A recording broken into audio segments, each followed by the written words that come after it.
Wagirin sering memasang togel, tapi tidak pernah dapat.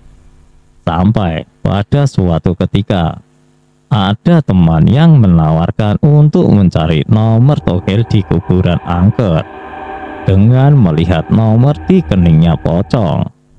Karena saking terobsesinya, Wagirin pun mau menerima tawaran tersebut.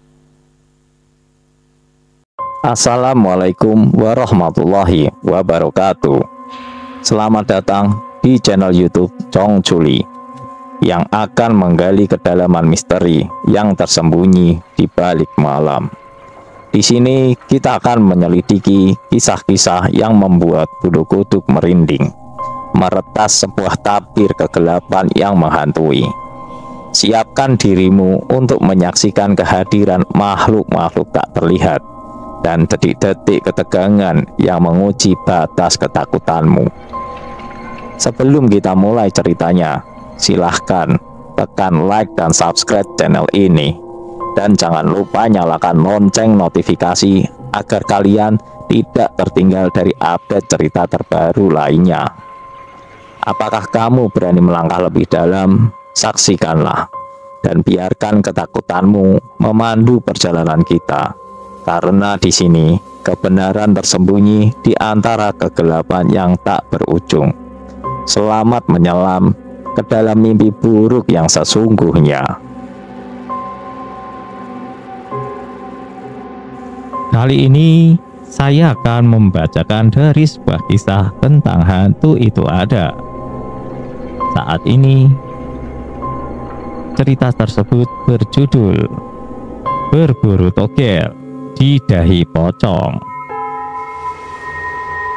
Kita langsung menuju ke cerita.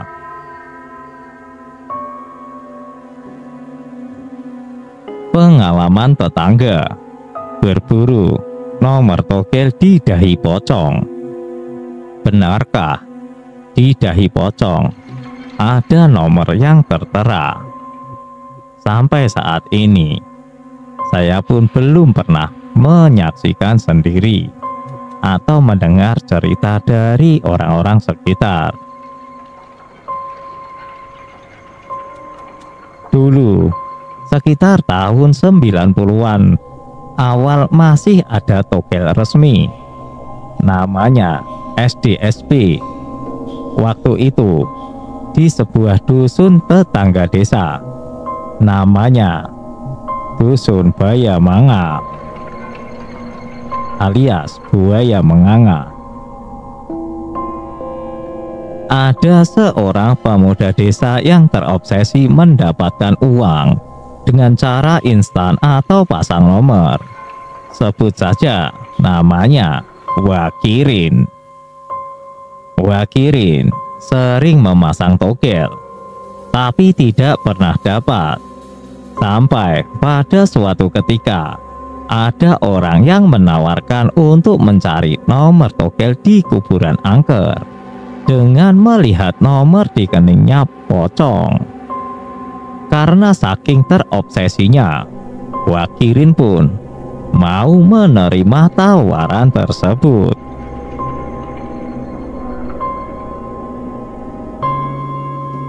Singkat cerita, di malam Jumat, setelah mempelajari ritual dan rapalannya atau mantra, berangkatlah Wagirin dari rumahnya sendirian tanpa ditemani seorang teman pun.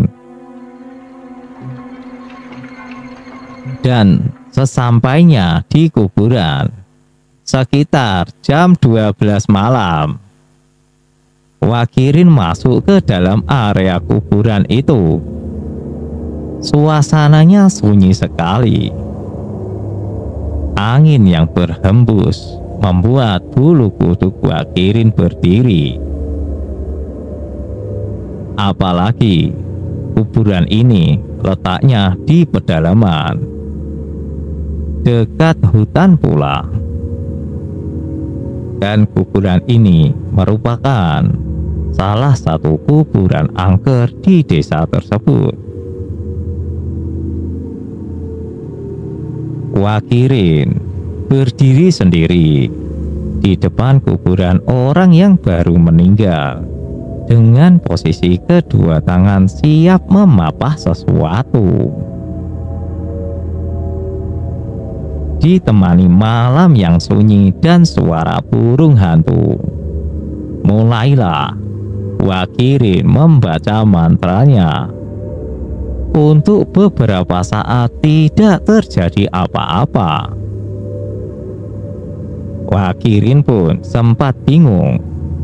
Dia sempat mengira bahwa dia hanya ditipu oleh temannya. Sempat berpikir yang tidak-tidak. Namun, setelah semua mantra diucapkan, mulai terasa angin berhembus. Mula-mula pelan, lama-kelamaan anginnya semakin kencang. Daun-daun dan bunga kamboja mulai berterbangan. Dan tiba-tiba ada suatu benda jatuh dari atas, tepat di kedua tangan Wakirin. Wakirin kaget, bukan kepalang. Dia berusaha menangkap dengan kedua lengannya dan menahan benda tersebut. Wakirin merasa benda tersebut seperti daging dibungkus kain, tapi terasa sangat berat sekali. Wakirin belum berani membuka kedua matanya. Sekujur tubuh Wakirin merinding.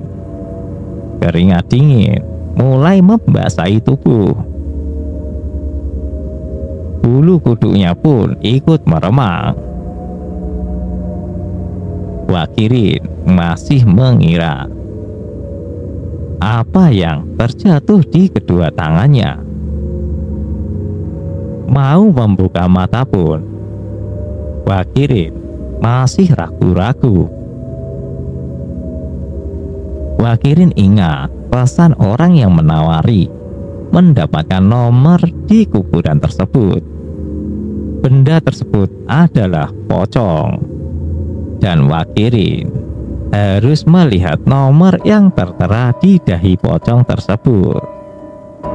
Dengan perasaan takut luar biasa dan menahan bau busuk mayat, pelan-pelan Wakirin membuka matanya. Arah pandangan pertama tertuju pada bagian tengah pocong. Terlihat kain kafan yang sudah kotor dan lusuh. Dengan menahan rasa takut yang luar biasa, pandangan Wakirin pelan-pelan menuju ke bagian bawah. Dia melihat bagian bawah masih bertali, dan benar, itu benar-benar sosok pocong. Karena masih ketakutan, dia memberanikan diri untuk menuju ke bagian atas pocong itu. Baru sampai dagu, mulut, lalu hidung, dan wajah pocong tersebut sudah hancur. Bibirnya sudah tidak ada, hingga hanya terlihat giginya saja. Dan hidungnya pun sudah digerogoti belatung, dengan darah masih menetes bercucuran. Matanya pun ada yang keluar, menggelantung sampai di pipi pocong itu. Tidak sampai itu, Wakirin mulai merasakan sekujur tubuhnya bergetar hebat. Dia mulai merinding yang sangat hebat. Hingga akhirnya Wakirin berteriak histeris dan langsung melempar pocong tersebut. Wah, pocong!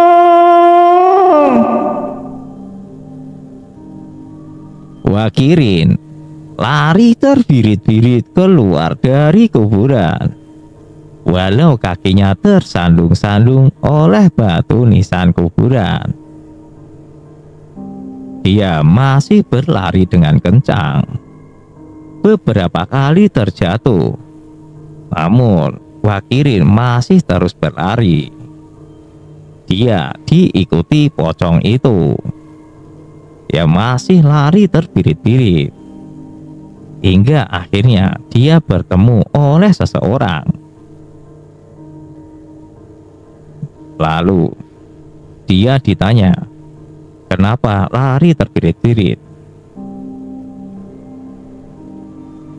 Wakirin pun bercerita bahwa dia habis dari kuburan dan telah melihat pocong. Dia dikejar, makanya lari terbirit-birit.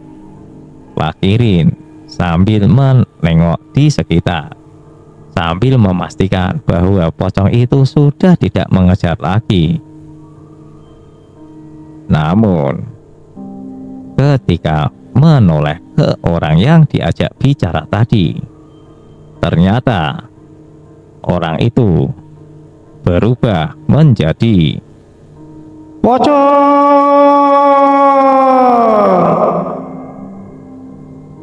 Wakirin pun lari terbirit-birit lagi, hingga dia kebingungan harus berlari ke arah mana. Menurut Wakirin, dia tidak sanggup melihat nomor yang ada di kening pocong tersebut, karena wajah pocong tersebut sangat mengerikan. Sejak saat itu, Wakirin tidak pernah lagi berburu nomor togel di tempat-tempat yang angker. Dia masih merasa trauma karena benar-benar dikejar. Bahkan orang yang ditemuinya pun berubah menjadi pocong. Sejak saat itu, dia sudah tidak mau mencari nomor togel lagi. Wakirin akhirnya insaf dan mulai membenahi kehidupannya dengan cara berdagang.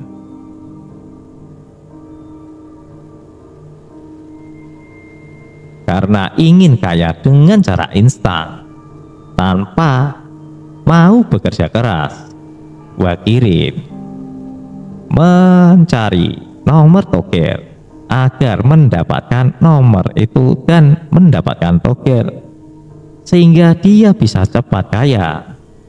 Padahal ketika dia memasang togel, berkali-kali dia pasang, tidak akan pernah tembus, karena dia sedang dipermainkan oleh bandar togel. Pelajaran yang bisa kita petik, janganlah kita ingin merasa cepat kaya tanpa berusaha keras. Walaupun togel sangat menggiurkan, tapi hanya terjadi pada satu orang dari berjuta-juta kali melakukan pemasangan togel. Jadi sebanyak apapun kalian memasang, kalian hanya akan menghabiskan uang. Lebih baik bekerja ataupun berdagang dengan hasil yang halal. Terima kasih.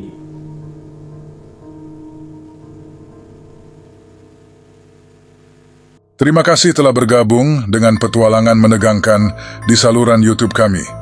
Namun ini hanyalah awal dari banyak petualangan yang menunggu di depan. Kami sangat bersemangat untuk menghadirkan lebih banyak cerita seru, penemuan misterius, dan momen-momen tak terlupakan yang akan membuat bulu kuduk kamu merinding. Jangan lupa untuk memberitahu kami pendapat kamu tentang video ini di kolom komentar, dan jika kamu memiliki saran atau cerita menarik, bisa menghubungi kami melalui email. Dan jangan lupa untuk subscribe dan nyalakan lonceng notifikasi, agar kamu tidak ketinggalan setiap video seru dan menegangkan berikutnya. Bersiaplah untuk terus terlibat dalam petualangan horor yang tidak terlupakan di saluran ini. Sampai jumpa di video berikutnya. Tetap waspada karena dunia misteri selalu penuh dengan kejutan yang menanti. Selamat malam dan hati-hati. Jangan pernah berjalan sendirian di malam hari. Siapa tahu ada yang mengikutimu dari belakang.